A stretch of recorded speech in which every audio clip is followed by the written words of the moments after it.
Ladies and gentlemen, guess who? It's obviously me, you can see me. I am here with an absolute tongue twister, but I'm going to give it a red hot crack with Joel Cama KO Camilleri. Camilleri, Joel Cama KO Camilleri. I'm going to go again. Yeah. I am here with Joel Cama KO Camilleri. No, go, you hit. How you going, guys? Joel Cama KO Camilleri here. How you going, guys? It's Beery here with Joel Cama KO Camilleri here. Yeah? You're saying Camilleri, Camilleri. Ah, BA, guys, it's Beery again. I'm here with Joel Cama KO Camilleri. Did I do it? Listen, you know what, guys? Joel is an absolute champion. Not only is obviously he got a huge boxing resume, but he's got a good personality too, you know, and a lot of you might know him obviously from being inside the ring, but a lot of you might not know him outside of the ring, you know. So what we're going to do is we're going to dive into the ocean, you know, and we're going to obviously see what's in there. We're going to talk about his boxing career. We're going to talk about obviously Joel outside of the ring. So Joel, welcome to Life's a Fight. Thanks for having me, bro. Hey, good to have you. One day you're going to get it right, man. One day. Hit me with it again, please. How you going, guys? Joel Cama KO Camilleri here. Hey, guys, it's Joel Cama KO Camilleri here. You got to do the Camilleri. Camilleri. It's Joel Cama KO Camilleri. It's all right. We'll get it one day. We'll get it. Maybe We'll get it. So, Joel, you know what? Look, we're going to obviously go through everything, but I want to start off as yourself, mate. You know, tell me a little bit about you growing up, where you're from, and Joel just as a little kid. Okay. I grew up in Keilor Downs, Melbourne's west. Obviously, primary school, went to high school. How I got into fighting was pretty much, I used to go back to my garage with a few of my mates, and we'd eat a kebab and whatever, a couple of drinks every now and then, and late at night, 1 in the morning, we'd put on our gloves and just box. And that's how it all started. But me as a kid, I was a real shy kind of kid, but also I was strong and loved to fight, man. So that's how it all kind of started. Were you a bigger kid, like sort of thicker? Some would say more voluptuous? A bit chunky, chubby cheeks and that growing up. Baby fat. Different hairstyles, man. Like the fringe up the top, you know, straighter than fucking mullet and all that kind of stuff. But you wouldn't imagine it now, man. I can't imagine myself with hair right now. If you had hair now, what would you have? I don't know, man. I'd walk out with like a mad mullet. Mad mullet. With a mohawk. Go right on with that. Anything, man. Anything. Yeah. It's funny looking back at old photos, you know, when we're at school or from many years ago, you know, I was actually, because I'm a barber, and this girl walked in, like not that long ago, I had a big mullet, and this mum looked at me, she goes, you know, in 20 years time, she goes, you'll look back and you'll say, what were you doing? And I'll say, yeah, there'll be 20 years time, I'll probably look back and there'll be plenty of things I'll say, what were you doing? 100%. And so will you, you know, so will we all. So Joel, tell me about you though. Obviously you started boxing, you got in a Muay Thai, you used to go to the fight around with your mates, but what were you like as a little kid? How would your mates have explained you as a person? Well, behaved. I never worried at school. My dad, if I even come to school late, the class for 1 minute, and email straight to his place, you know, straight to his email. It was, you're banned from this, you're banned from that. So my mates would explain me as the smart kid, the most intelligent kid of the group. Yeah. Oh, I love that. And were you a happy kid? Were you quiet? Were you an angry kid? I was happy. I was more of a kind of a keyboard warrior, you'd say, you know, my first email was Maltese #1 goalkeeper. Then it was dangerously Maltese. And I was that kid on MSN who knew every single girl from every single suburb. Yeah. And I was the biggest, I don't know, keyboard warrior, man. Were you? What, just troll? Man, as in not troll, as in like, I'd chat up any girl, I'd write her poems, you know. Yeah. But then when I meet her in real life, I start blushing, man. You'd go quiet. I know what it's like. And, you know, I mean, it's funny that not many people, or some people might be able to relate to this. You'd come home and you'd have that dial-up internet. And then sometimes you wouldn't even be able to connect, and you'd get on MSN and you'd see some people would have BRB or away or... Mum's on the phone, man, to cut out my internet and the dial-up. Yeah. Those days were the worst. The worst. Did you play any other sport, obviously, growing up? Well, my parents put me into basketball. Yeah. I was never good, man. I played basketball for like 9 years. You think I'd be good, but I was terrible, man. Like, I was that guy, just go defend somebody and stay on him, and that was me. And where'd you grow up? Was it Melbourne? Yeah, Keilor Downs, so the western suburbs of Melbourne. Yep. I grew up there my whole life, man. For 29 years I was there. Beautiful. Do you like Melbourne? Melbourne's my second favourite city in Australia. My first being Brisbane, but Melbourne will always be home, man. Yeah, no. Who do you go for in the AFL? I'm a Carlton supporter. Yeah.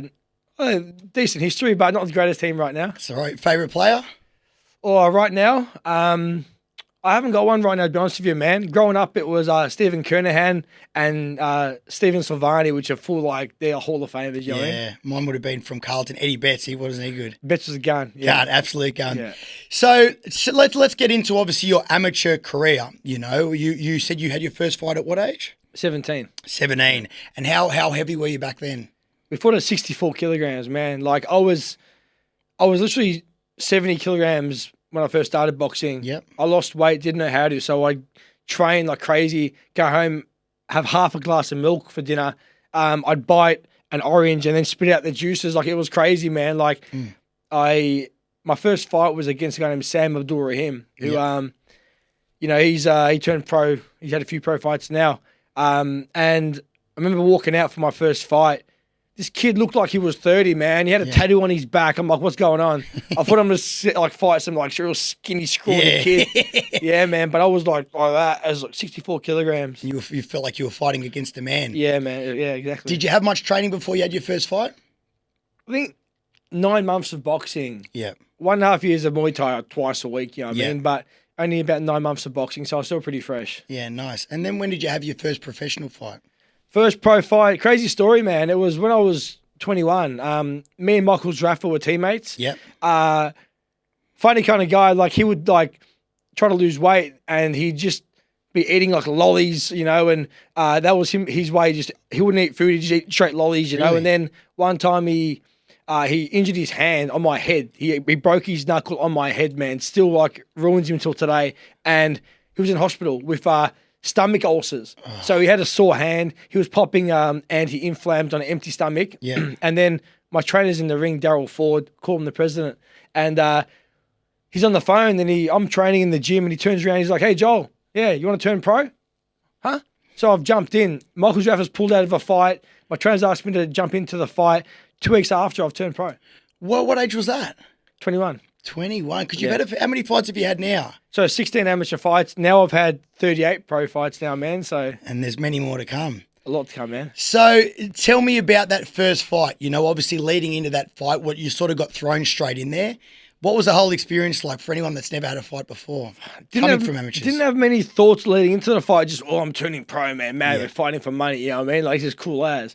Fighting some guy from Thailand, you know, 21 fights. I remember the walkout. Like, 16 amateur fights, just confident kid that, like, I'd walk into a room and, you know, I was there. Yeah. Walking out to that fight, I took 3 shits before that fight at the Malvern Town Hall. Walking out to that fight, my balls, like, were shriveling and, like, just, like, it was crazy, man. Like, I was nervous, like, through from my balls to my stomach. I was like, like that. I remember walking out, man, caught my first punch. I was like, oh, where am I? You know what I mean? And knocked the guy out, but it's all good. I know you knocked him out, but it's all. Yeah. You know, I say this all the time. I say, you know, when you're sparring or when you're fighting, right? But when you're watching someone on TV, when you see a big punch, you're like, oh, but when you actually feel like, even when you're sparring, you're like, whoa, like it's actually a lot more, you know, than sort of people seeing from the outside, isn't it? Yeah, well, the difference between the gloves, like 10-ounce gloves, I think that was maybe 10s or 12s in the amateurs, but there's different, like, kind of weight distribution. So, like, in the amateurs, there's a lot of weight on the top of the glove. So when you get hit, it's not as hard, you know what I mean? You still get hurt. Yeah. In the pros, there's a lot more weight here and not as much over there. So when you get punched, you feel it. The first punch I copped as a pro, it just felt like a club just went bolt. Yeah. It's just different, man. But, yeah, it's a different feeling. And it's for anyone that's never fought before or got inside the ring, how would you explain the feeling? You're in a dream. You know when you're in a dream and you're fighting somebody, but you can't. You're slow. You're trying to fight, but you can't fight. Yeah. That's what. You're in there after like 30 seconds. You're tired. Yeah. Your arms are slow. You feel like you're throwing like a slow motion. Yeah. When you watch your back, it's faster, but it's like you're in a dream. It is, and I always give this example. I'll never forget, I went into a fight, and I just fought amateur, but I went into a fight, I was so underdone. And I remember it was the second round, sitting on the stool, and I was thinking, and you might not have ever felt like this, but because I was so underdone, I'm thinking, fuck, I don't even know if I'm going to be able to, you know, because I was that unfit or just, you know, I had it all, the gas taken out of me, and I was thinking, and it can be a lonely fucking place in there as well, can't it? Yeah, well, you question yourself, man. I remember, like, sitting down in a few of my fights, 10-round fights, you know what I mean? Like, I sit down, it's round 4. my trainer's talking to me, hey, Joel, you got to move, move this way, slip this way, and land this punch. And all I'm thinking to myself is, we've done 4 rounds. We've got 5, we've got 6, we've got 7, we've got 8, we've got 9. We've got 6 rounds. How am I going to do this? Yeah. Then there's other times where I'm in the ring and I'm so tired, and there's 2 sides of your mind, man. There's one side of your mind which is a killer. I'm going to fuck this guy up. I'm going to smash him. The other side of your brain is just a bitch. It's a literal bitch. And it's like, oh, you just go down. Just lay down. Like, just quit. Like, you're done. You're going to lose, you know? And as you battle those 2 minds, I've battled those 2 mindsets in so many fights now that when the bitch comes, I'm like, go away, man. You know what I mean? Right. Yeah. I always say that, Joel, you know, on your shoulders, every morning when you wake up, you've got a negative bird and you've got a positive bird, you know, and your mind can determine if you focus on that negative stuff, like say you're inside the ring, I'm tired, I'm getting punched, whatever, you'll mentally go down that negative side. But if you think, fuck, I'm all right, I can keep going, you can. But you can take that mindset throughout life as well. Do you find you do that too? Yeah, boxing's, man, it shaped me to who I am today. I don't give up at anything, man. Good man. I've been in the ring with like snapped nose before my second pro fight, like couldn't see, cataract surgery. My left eye went full like blanked and like went all blurred up. I've been on gastro stop pills so I don't get the runs during the bloody fight and that, man, and it's made me drowsy. I've fought so many fights through like so much pain and that now that in life when like something is a massive challenge, like nothing will compare to the experiences I've experienced in the ring. What's the worst injury you've had from fighting? Well, broken nose is probably the worst, but eye injury, man, like, you know, sometimes I'm a few punches away from like losing my eyesight, you know what I mean? Like, but broken hand, broken nose, eye issues. Yeah. It's all those kind of things, man. But luckily my brain's still there, so I'm all good, bro. We fucking hope so. Sometimes I think, fuck, mine's not. But so let's talk about your bugle. Let's talk about your nose. You know, something I'm good mates with Blake Ferguson. And do you know who Blake Ferguson is? They always tag me in all this stuff, man. that one photo, I swear, of his nose like that, bro. I've been tagged in that 55 times, bro. I swear. Oh, well, I showed my friend. They said, who's coming on your podcast tomorrow? And when I told them, they go, fuck, is that Blake Ferguson? I said, no, it's not. But that's funny that that's the case. But let's talk about some highs and some lows, obviously, of your boxing career because, mate, you know, I wouldn't say you're a dinosaur in the boxing game, but fuck, mate, you've had some fights. Yeah. You know, let's talk about some of your better moments. 38 fights as a pro. Best moment, man, was winning the Australian title, man. Like, it was like, I lost 2 of my first 5 pro fights. I didn't think I'd ever win a title in general. Yeah. Winning the Australian title was a crazy feeling, man. Just going out there, fighting this guy, Billy Lemov, who's a friend of mine now, and you know, stopping him. It was just putting the Australian title around my waist.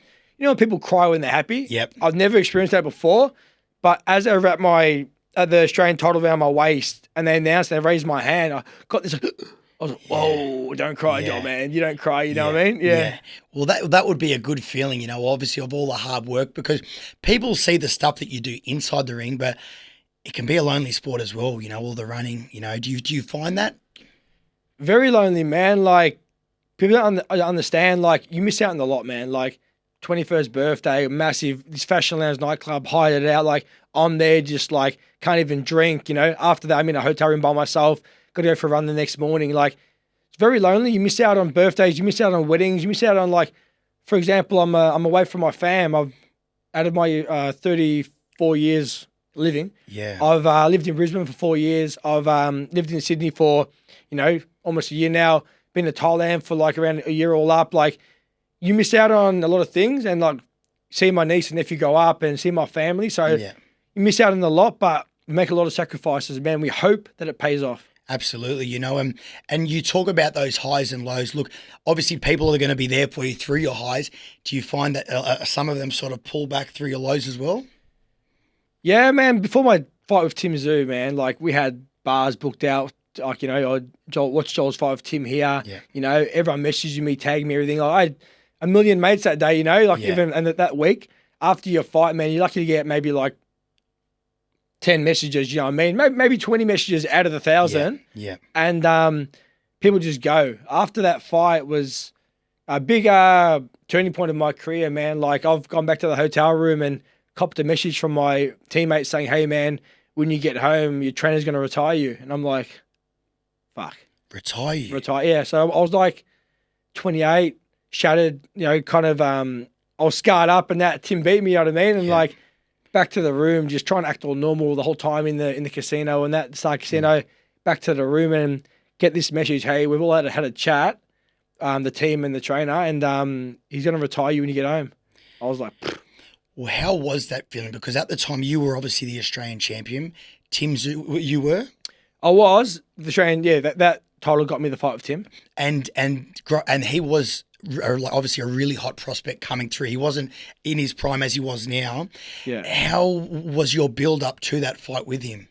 It was big because no one really knew much about him besides those close to him, man. Like, I heard stories after the fight and how good he was, dropping sparring partners, and he was just a freak. But before it was like, nah, man, this is the wrong fight for Tim. Joel's awkward. Joel can fight. Joel's tough. Never been stopped. Never been dropped. Yeah. So people were kind of like for me, man. They were like all going for me, thinking I'm going to win the fight. So it's a massive lead up, man. My first pay-per-view, Foxtel main event. Like, who would have thought growing up, I didn't think I'd win a title. Yeah. This was like, I used to call up, hey, can I please order like Mundine vs Green? Yeah. Man, they were calling up, can I order Tszyu vs Camilleri? It was massive, I was one of them. I was one of those people that called up and ordered. Oh, yeah, awesome, bro. But I love watching you fight. You do have a bit of an unorthodox sort of technique. It's not your sort of normal technique. Have you always sort of fought like that? No, I was a front foot, walk forward, punch on fighter. Yeah. Cama KO came from, I used to walk people down and just throw the overhand right and just try to drop them, you know what I mean? And that was my style. I'd walk out with KO in the back of my head. Yeah. I just walk people down. Like, I've developed my style. Big thanks to my trainer, Sam the Bruno, and who was the trainer who was training me during the Tim Tszyu fight. Like, he was so hard on me that I developed a great style, man. Was he the one that wanted you to retire? Yeah, he did. Like, we're good mates now. Like, he promoted my last two fights, man. Yeah. In Adelaide and in Melbourne. He promoted my last two fights. He wanted me to retire, and it was more of a, Joel, you don't listen. Yeah. You got no future. Yeah. You're going to be brain dead. It was like there was both sides to things, man. Yeah. And we had our fallouts and that, me and Sam, and we didn't talk, and there was some conversations between each other and some pretty bad conversations. But now we're good mates, man. I catch up with him every time in Melbourne. We shake hands. And Well, they say that, and a lot of people would be able to take it into friendships as well. A real friend won't tell you just what you want to hear. They will tell you what they believe is best for you. And look, I don't know Sam, but I can obviously tell he's a real person if he was just caring for you. But from that, I also take that you're a strong-minded person. You could have easily just sat there and put your tail between your legs, but fuck, how many fights ago was that? Far out, man. It was a lot of fights ago, man. I reckon about at least 18 to more, I reckon. I'm not too sure, but it was a lot of fights ago. It was 2019. Yeah. So it was 5 years ago. Are you glad you didn't? I'm glad I didn't, man. My life since then has been a roller coaster, but I'm loving it, man. Good to hear. And look, you've obviously, your last fight, when was your last fight? Last fight was in August against Wes Kappa, a 10-round fight, man, yeah. Beautiful. And let's talk the future. What are your plans boxing-wise? I want a world title, bro. Like, it's number 26 in the world right now. I want to be one of those kind of Sam Solomon fighters. I'm awkward like him. I'm tough like him. I want to be that guy I got 8 losses on my record. Yeah. I'm 29 wins, 8 losses, 1 draw. Yeah. I'm that guy who I'm going to win a fight, put myself in the top 15 in the organization, hopefully top 10, get a call up somewhere in Europe or wherever as the underdog and go shock the world, man. And I'm going to win a world title. And I absolutely believe you will. Do you have any fights coming up? You got a big fight, man. It's not announced just yet, but I got a big fight over in Dubai, man. So it's December 6th in Dubai. I'm fighting a guy named John Mindoro. He's 12 wins, 12 KOs and 1 draw. So it's a big fight. And this fight, a win here sets up my career, man. Yeah. Well, speaking about your career, obviously you're a professional boxer. We were just speaking about obviously the Tszyu boys, but now you're running the Tszyu gym. Yeah. Tell us a bit about that. Massive. I just moved back to Melbourne from 3.5 to 4 years in Brizzy, and I was like thinking, all right, you know what? I'm going to move back to Brisbane now. I love Brisbane. Tim calls me up. Hey, man, his manager actually called me up. Bro, come down to Sydney, sparring. Went to go spar Tim, and after my first spar with Tim, Glenn Jennings, his manager, pulled me to the side. What's your thoughts about moving to Sydney? I'm like, no chance. He goes, mate, we want you to take over the Tszyu Academy, which will be called the Tszyu Fight Club. So massive, man. Out of everyone in Australia, in Tim's massive network, He chose me, so it was an honour to Absolutely. get chosen. And me and Tim are good mates, and it's all going well. And I love that. I've been watching, even the support that you show him. Let's talk a bit about Tim. Look, he is coming off that loss and the loss before, but you get all these keyboard warriors, and it's crazy just in life how everyone wants to be there for not just Tim, not just me or you when things are going well. But isn't it sickening how many people want to try to throw shade when someone does get knocked down? Yeah, I've experienced it myself. Tim's a strong-minded kind of guy. Hadn't lost until the Fundora fight, which, big cut, showed a true warrior spirit that day. This loss, dropped, knocked out, things didn't go to plan. He's a human being. He's a human being, man. Like, he's obviously down and hurting and, trying to stay positive himself. And then all these people chucking out these like comments and on Instagram and Facebook and going at him. It's sad, but it doesn't shock me, man. Like, I've got one example. I had a mate, not a mate, sorry, not a mate of mine. I had a guy from Facebook commenting saying, Joel's done. He's got nothing, should retire, blah, blah. And I messaged him personally saying, bro, why would you say that for? I go, it doesn't offend me that bad, but like, what's gone wrong in your life? And then he sends me a photo of him wearing a Cama KO t-shirt, bro. And he goes, hey, man, like, I'm having problems with my family, my relationships right now, bro. Can you send me a signed glove? Yeah. And I'm like, this guy bought a Cama KO t-shirt maybe 3 months ago. Yeah. Now he's telling me to retire. It's crazy, bro. Bro, it is crazy. And I always say that. I could tell you a story very, very similar, but it's when I find people are throwing shade or say I'm here smiling and then there might be someone over and being like, oh, look at that, what a dickhead, Yeah. It's almost as if they want what you've got and it's just unhappiness within themselves. Yeah, we spoke a bit, off the camera about your mates and backing you and whatever. Yeah. And like, it's real true. Like, a lot of those close to you don't want to see you succeed. Yes. And it just shows me their insecurity is like, they don't want you doing better than them. Yeah. As much as it's a cliche kind of quote, but man, I've met some people recently, like the last 2-3 years, that show me such great support and they want to see me win, man. And like, there's nothing they can benefit from me. Yeah. Then I've got my mates from when I was younger, a lot support me like crazy, man. Yeah. Like, we're like brothers. But then there's others who, they don't want to see me win, man. They don't want me to be in the limelight. It's like they almost resent me. It's crazy. What do you put that down to? Because I can relate to this a lot. Do you put that down to jealousy? They almost want what you've got? Or do you find it's just humans in general? They don't want to see other people do well or do better than them? It's more of a mindset, and it's like that. They don't want to see you do better than them, but it's like, they can't see themselves like chasing their dreams. They didn't succeed at chasing their goals, and they don't have the guts or balls and courage to chase those dreams, and I'm doing it. Yeah. So it's more of a like, I never got to chase my goals, man. Or Joel's chasing his, man. Why's he doing that for? Like, he's doing so well, I should have done, it's kind of like that. Yep. There's guys that you see, when I was younger, I used to box. If I continued, I would have been a gun boxer. But I found my wife for 45 years. You know what I mean? Like, yeah. Everyone was the best boxer or best footy player back in the day. But yeah. Look, tell me how much does it mean to you when your mates come to support you or they are showing you love?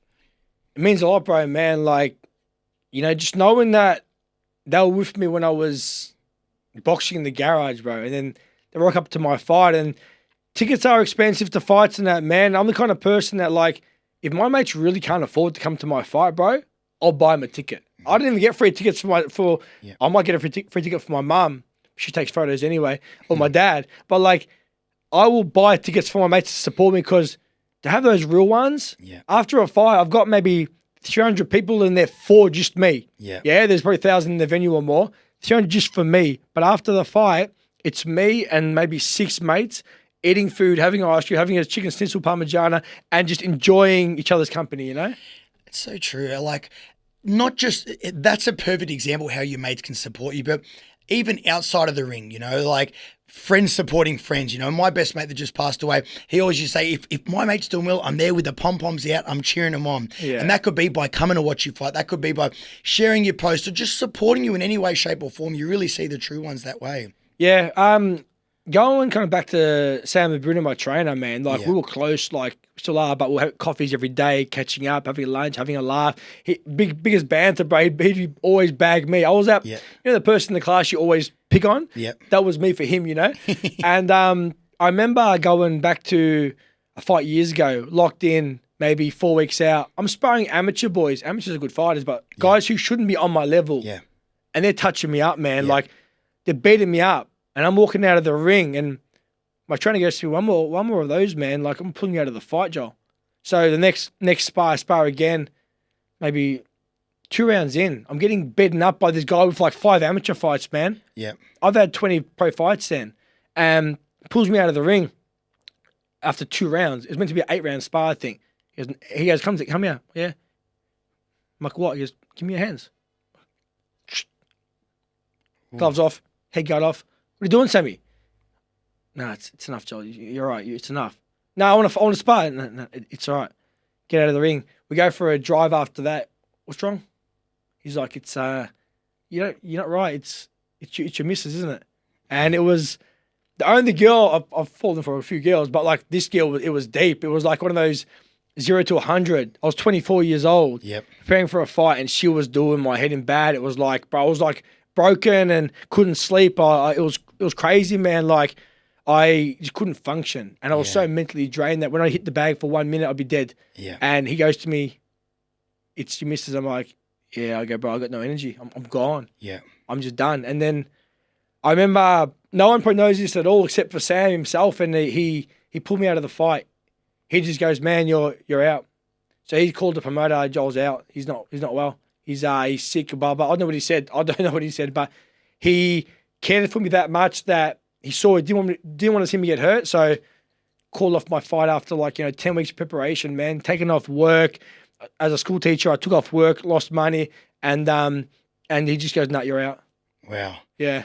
Because Sam was your old trainer. You have changed trainers now, haven't you? Yeah, Sam was my longest standing trainer of 6.5 years, man.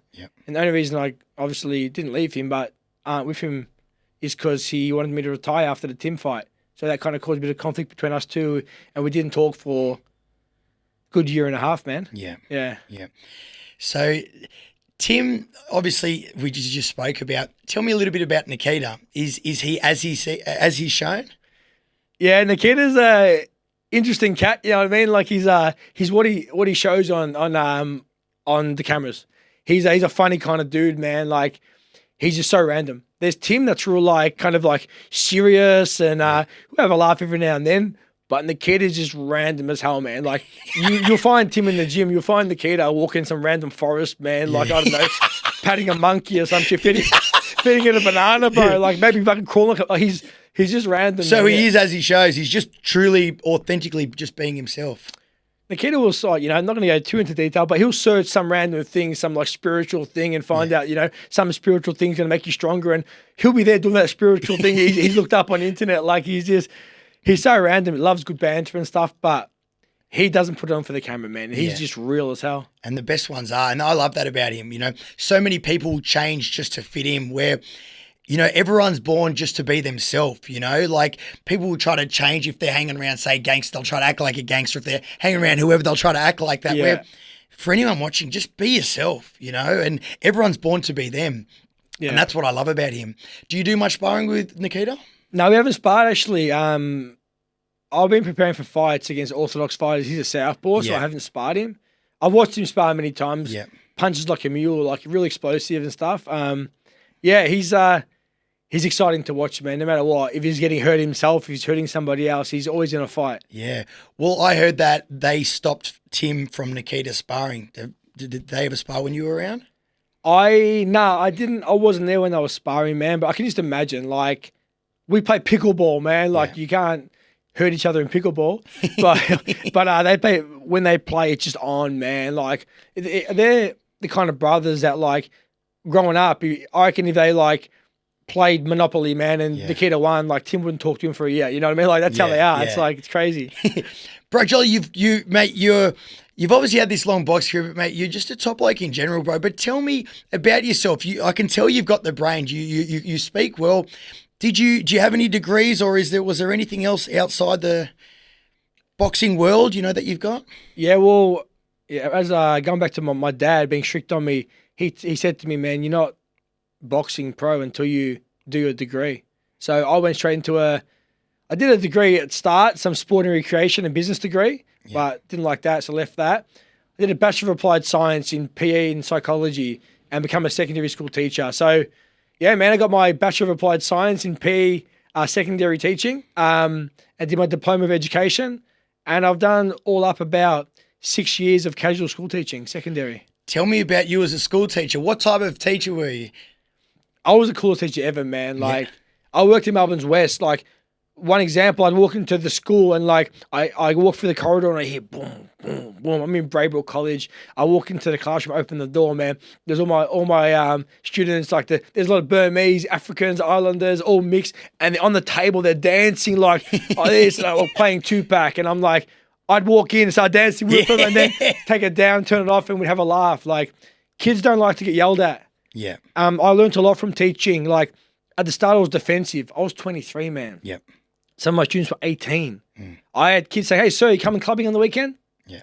Then I had other kids kind of questioning me, like, as in, they, like, one kid, like, hey, bro, like, I'd call him bro as well, man. Yeah. That's how I was. Hey, bro, stop throwing the shoe at the fan. Boom. Yeah. I'll tell you one more time, man. One more time. Honestly, stop throwing the shoe at the fan. Again. And I get, like, defensive. Yeah. I look at him straight in the face. What are you trying to do, bro? You trying to put it on me? Yeah. And you see him kind of go into his shell. So what I learned about kids is they're shaped by their home, man. Yeah. They're shaped by their home. I knew he had a hard time at home. Like, you know, maybe his parents weren't the greatest to him, you know what I mean? So I learned a lot from teaching that kids are shaped by their past. Yeah. And I learned a lot. Like, man, if you walked up to a Vietnamese kid who was mucking around and you told him, hey, straight away. Yeah.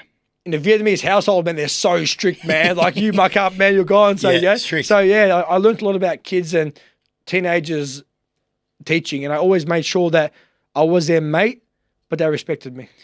Give respect, get respect. I love that. Man, like, I don't know, like, you know, I never had the balls to talk about random stuff to if my teacher wanted to talk about, say, sexual intercourse in some health class, I'd be too shy to talk about that. Yeah. My students would walk into the room, hey, sir, what's your favorite porno? Yeah, I swear. Hey, like, you know, I obviously had to pull them up. Hey, come over here. Hey, listen, man, I got to tell you off when you say that kind of stuff. Come. The boundaries. When you ask me questions, there's certain boundaries. Yeah, you got to talk to me in person. You know, random one, it's crazy to say. Kids these days, they see so much on the internet, man. My like idol growing up was like as a boxer was like Andre Ward. My idol growing up was my parents, man. They like shaped me to who I am. These people's idols are like Kim Kardashian or some guy doing like blogs on YouTube, like, you know. Yeah. I had a kid walk into the classroom and he's like, it's crazy. Yeah, he's 13, 14 years old, man. I haven't told this story to many people because like they'd get in trouble like at the time. It's about 10 years ago though. And I walk into the classroom and the kid comes in and goes, hey, sir, like random name, say, Mel fucked her boyfriend the other day. 13 years old. Yeah. I'm like, hey. She goes, no, I didn't. Just a blowjob. Yeah. And I'm like, bro, like, these kids are 13. I had to pull them up, but what am I going to get out of? I'll go to the principal law. Yeah. No, I pull them up. Hey, guys, man, like, and like, I'm doing sex ed. It's funny as, bro. I'm doing sex ed because I walk into a health classroom and I'm a sub teacher. Yeah. So I go in there, mark the role. Oh, can you do this with the students? This was give the kids free time. And the student goes, nah, sir, today was like sex ed. Yeah. Can we do it? Can we do it? I'm like, oh, all right. So I go in and I get the box. When I was growing up, it was like there was a banana. Yeah, the banana. And they get out the condom and they put it on the banana. Yeah. So I opened the box and there's like these female condoms. I don't know fucking what a female condom was at fucking even when I was 28. Yeah. And then there was a banana, but it was plastic, man. Yeah. And I get it, and there's like a lid. Yeah. So it's funny ass. I'm 28, but bro, I laugh at little immature shit, yeah? Yeah. There's a lid. You pull off the lid, and it's a fucking knob. It's a cock knob. And I'm like, what the fuck's this? And then I had to show him how to put on a condom onto a fucking banana with a knob on it. Like, random shit, bro. Like, and then we're reading this pamphlet, and this girl's like reading the pamphlet, you know, she's a real troubled kid. Like, hey, stop talking. Yeah, you can read the next paragraph. All right, I'll do it. just reading. She goes, sexual intercourse is undergone or participated between two people at an average age of like 17 to 19. Yeah. She goes, more like 12, sir. And I'm like, man. Well, you know, I think back to when we used to. I think every school kid's done that. You have to put the condom on the banana, you know. And look, obviously, thanks to my teachers back then for helping me do that. But you were sort of helping me with the wrong thing. I should have more been training to put a condom on like a thumb or something. Yeah. Something more relatable. You know what I mean? So, but look, a big thing with school kids, I find that a lot of school kids nowadays, I don't know if they're getting more naughty, but I don't know if it's the role models that they're looking at. But, you know, a lot of youth crime with weapons and stuff like that, you know, did you ever sort of hear about that growing through being a teacher, you know? And in through my schools, man, like one school, I won't name it, but like a kid came up to me, he goes, "Hey, sir," and he was like Burmese and his mates were Sudanese. And at the time there was a Apex group running through houses, bro. Like they'd literally get a baseball bat. They'd beat up you and your wife if you didn't give them your car keys. Kid walk up to me and goes, "Hey, sir, I'm a part of a gang." I was that kind of guy. I was your mate. Yeah. As like, you're my student, I was your mate. I'll talk to you about anything. Yeah. And he goes, "Oh, this is my gang, man." He goes, "This is my leader. We've got 78 people in our group," and they were all in gangs. So that shaped me to wanting to be their role model. Yes. I've got kids from school now who are undefeated pro fighters, man. Like, shout out to Lilo Telepe, Telepe, and also Dylan Savvy. Got Jacob Casa, who's just lost his first fight. He's 39-1 as an amateur. Like, I am a role model for a lot of the kids. And people ask me where I see myself in 5 years. I'm a boxer. I'm a school teacher. I'm going to teach boxing, but I get along with kids. I get along with teenagers. They respect me. So I want to develop my own program, going around schools, traveling around Australia, if not the world, just working with troubled kids, man.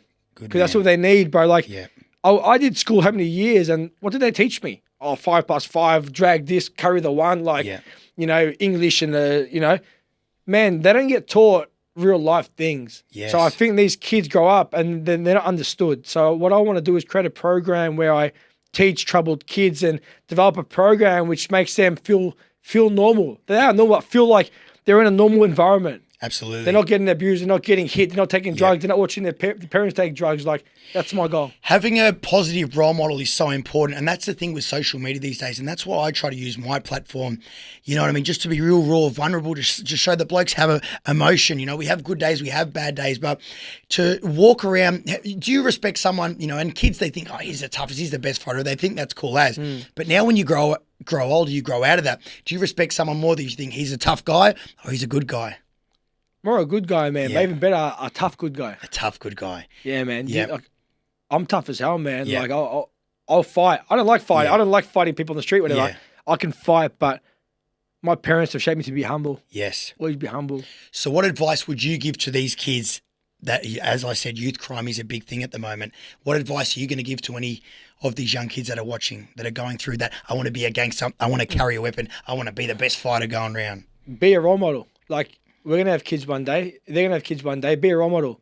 So you want to be that person that your kid looks up to and looks at your past and like, oh, that's what I want to be. Yeah. So that's my advice. Be the person that you want to look up to. So true, because they're all going to grow out of it, aren't they? 100%, man. Yeah. So what's your, like, obviously you said you want to do this program. Is that what your career looks like? What does Joel look like in 10 years' time? I'm running a massive gym, maybe a franchise. It might be the Zoo Fight Club, might be my own Cama KO gym. I see myself moving back to Melbourne, but I see myself having a gym for people to come and train out of, free training for troubled kids. I want a gym. I want a gym that's known around the world, man. I love that. Pro fighters come to from all the world. They come and spar at my gym. Yeah. And in that time, out of my gym, whatever I call it, Cama KO knows will be my program that I create through the gym and travel the world just doing these seminars, man. So I'll have a gym. Yeah. I'm going to train fighters, going to be a good role model. I'm going to have my own program going around the world. I love that. So a few questions I want to say. What would your highest moment of your life have been? Oh, highest moment of my life. I think moving to Brisbane. Yeah. Why is my highest? It was my highest and my lowest. Yeah. Told to retire. Live with my parents. I was 28, almost 29 then. It was my lowest point because I didn't know what I was doing, man. I had never lived out of home. I moved to Brisbane with a roommate, but I was like by myself, no family or nothing. And why? So I had nothing there, man. I didn't know what I was going to do, you know? My lowest point. But what was my highest point? The highest point was maybe 10 months later when I was still there. My family thought I'd come back in maybe 3 months. Couldn't handle myself. Couldn't do my own washing, you know? Like, my biggest moment was knowing that I can survive by myself. Yeah. I didn't rely on nobody. So the move to Brisbane was my highest and my lowest. I love that. Would you potentially want to put on your own shows? Would you run your own card in the future? Yeah, well, one thing with me is I put on 2 promotions. Yep. And why I did this, I'm an outspoken kind of person, man. Yep. I don't take shit from nobody in a respectful way. Yep. And as a fighter, you got to sell tickets, you got to do this. Promoters try to kind of stand over you a bit. Like, you got to do this, you do that. You listen to what I say. And I had a disagreement with a promoter. Yep. And a couple of promoters, actually. Yep. And they tried to ruin my career. You know, they all know each other. So, you know, I kind of do know, but calling around, you know, Joel's this, Joel said that, Joel's done this. Yeah. You don't put him on your show in Melbourne. Don't put him on your show here in Queensland. And it was trying to bar me. Yeah. I'm like, why are they doing that for? Do they think I'm not, you know, like, I don't know my stuff about promoting. You know. So what I done was, you know what? I got myself a manager first of all because I was representing myself. So when they say, oh, Joel, you don't know anything about boxing, I talk to my manager. Yeah. He's ran 100 fights, Peter Maniatis. Yeah. Why I put on the show was to show, all right, I'll put a promotion on. So I'll show you, I understand exactly what you go through to put the promotion on. So I put on 2 Cama KO shows in Melbourne. I fought the main event thanks to my manager, Peter, and a massive thanks to my mum and dad who've done so much work to make those shows succeed, you know? Yeah. Love that, brother. Good on you, man. You're so mentally strong, bro. Speaking about your mental side of things, have you ever had any struggles, anxiety, or you know what I mean, struggle with any demons? Not that badly. More just questioning myself of where I'm going to be in 5 years, you know, as in like, where do I get to now? Yeah. When my trainer retired me, I was like, man, this is my boxing is my all. Yeah. I don't see myself working as a full-time school teacher. What do I do? Going back to the girl I fell real deeply for, man, it was bad. It was like, all I wanted was like to talk to her, like to, you know, to be with her. Yeah. Crazy. It was like, you know, when you caught up. Yeah, of course. You know, and how I ended up dating her is a funny story, man. I think it was The Voice, you know. I hate The Voice now, man, because it was the X Factor, which is the one where they turn around. Yep. But anyway, it was The Voice? The Voice, yeah. One of them, but anyway, there was a girl, Joelle. She was a singer. Yeah. And man, she was hot and she could sing. So I've looked up Joelle on Facebook and I've gone to press into it, but I pressed on the wrong Joelle. And I was like, wow, she's hot, man. That was her. Ended up adding her, bro. Ran into her at Lygon Street one time. She barred me for ages, bro. Yeah. Like, I talked to her, nah, I'm not keen in the relationship at all, blah, blah. I don't want to meet no guys. And ran into her, ended up dating her. So it's crazy how life works, bro. Yeah. And then she was cool, loud. I fell for her. Yeah. She was like different. Yeah. From the age of like 16, 15, when my first kind of girlfriend left me. Yeah. I'm like, nah, I'm never ever going to let a girl leave me ever again. Yeah. I had that guard, man. Like, you can ask my mum, not like, I wasn't a slut, but you could say that. Like, I'd bring girls home and got to a point where at the start it was my mum would call up her best friend. Hey, Joel's got a girlfriend. He's finally found love, blah, blah. It's funny. And then 4 days after, another girl comes to my house, you know what I mean? He's got new love. He's in love again. And it got to a point where my dad turned to me saying, mate, respect the house. Yeah. You're not bringing no more girls home. And they made me a door. We called it the Love Shack, bro. Everyone knows the Love Shack. I played Counter-Strike there and a few other things happened there as well. But we had the Love Shack. So we had a door from the front, which I wasn't allowed to bring girls through my front door no more, man. Yeah. So I had to bring them through this side door. We're allowed through the house. Yeah. So since I got broken up when I was like 15, I never let a girl break my heart ever again. So I'd like, as soon as I see something affecting my mind, back out. Walls up. Out. Block. Out. Gone. Man, it was like crazy. Yeah. Finally, this girl Joelle came along, and I was like, "Oh man, like she was mad." Like, I always pay for the girls' dinners and that. Yeah. I've gone to this place in Oakley, and late at night, 11 at night, you know, let's catch up. Yeah. Okay, what she wants, 11 at night. What's going to happen? You know what I mean? Like, I'm of young. course. I'm, you know, Yeah. my libido's up all out. Like, you know, I go there. We just sit down, have a coffee, have a bit of dessert and that. Go to the front, and she's like, "I'm going to pay." I'm like, "What? If you pay, I'll start screaming." Yeah. I'm like, no, don't embarrass me, please. I'm going to pay. She goes, She said, yeah. She goes, yeah. She goes, listen, you pay. You pay. I'll jump on the table. I'll jump on the table and start screaming. Let her pay, and that was kind of like, I've never had a girl. Yeah. And then she was loud and she was fun. Yeah. So I fell for her. And that was my lowest point, like, because I was so caught up that I was letting my emotions affect my boxing. Yeah. And now till this day, I had another girlfriend in Brisbane when I moved. And it's a crazy story because, like, I never believed in star signs, bro. Like, bro, I made a thing called Cama KO's advice for men and women. And one of them was Cama KO's advice for men. If a girl brings up star signs, fucking run. Yeah. And going, you know, relating that to this topic was my last 2 exes had the same date of birth, man. Same date of birth, bro. Were they similar? One was introvert, one was extrovert, but I don't want to say bad things about him, but they were very similar in their mindset, in how they affected me, sort of. Was like, it was very similar, man. So, I thank my ex, Joelle. We're still, I could call her right now and talk to her. My other ex, I probably couldn't because she got a boyfriend who wanted to talk to me. But, like, I could call Joelle and say, hey, remember this? She'd laugh, you know what I mean? But she taught me a lot because it was like, she said to me one time, she goes to me, you know what, Joel? You've got to learn to be alone. Yeah. You're always with your friends. You're always here. You're always there. Yes. You act all this confident and whatever. I'm this, I'm Joel Cama KO, whatever, but you're not secure in yourself. Yeah. So what do you mean? Yeah. You always got to rely on somebody. Yeah. Since that day, man, you know, 4 years later, I moved to Brisbane. I'm by myself. Yeah.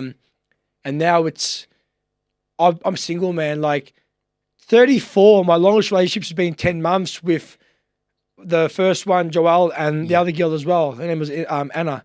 And I think it's just, I want a relationship like my parents, bro. Yeah.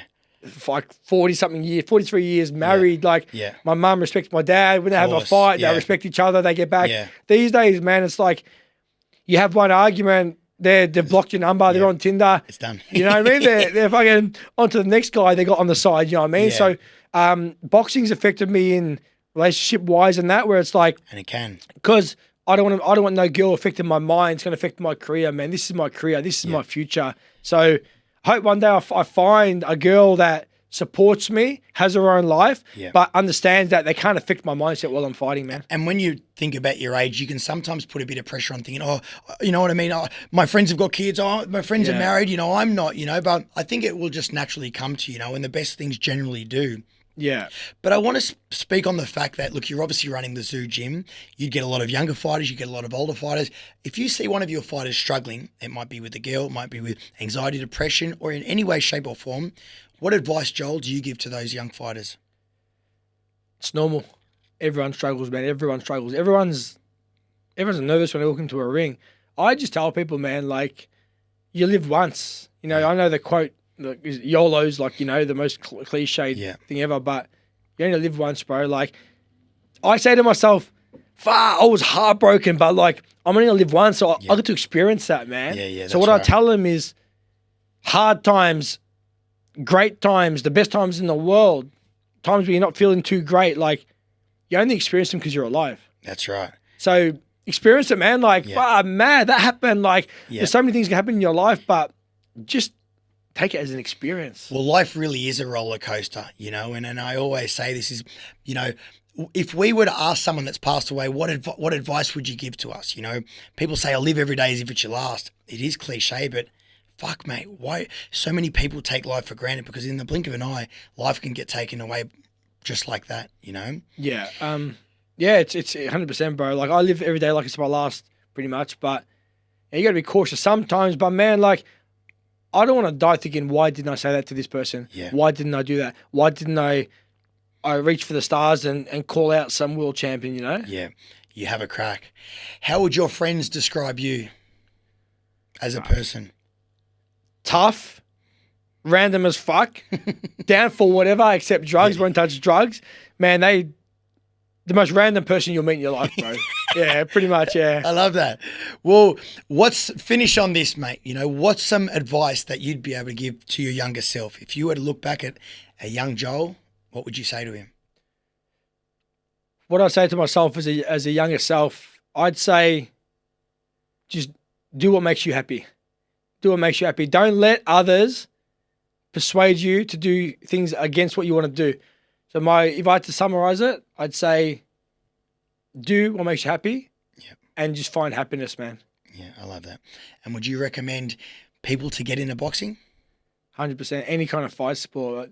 You've never tested yourself mentally and physically unless you've stepped into that ring and thrown down and get somebody trying to kill you someone trying to hurt you while you're in the ring. But at the same time, I don't want to scare people away. Of course. I advise people to box because it will help you mentally, physically, and it teaches you the respect. And you get respect from everyone.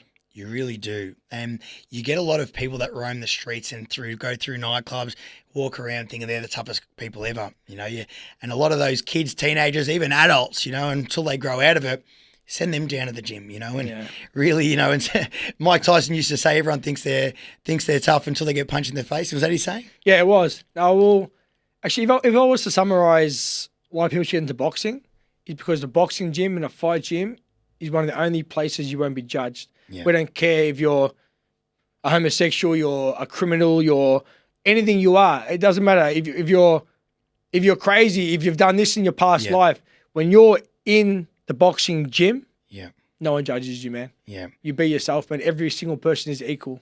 That's so true.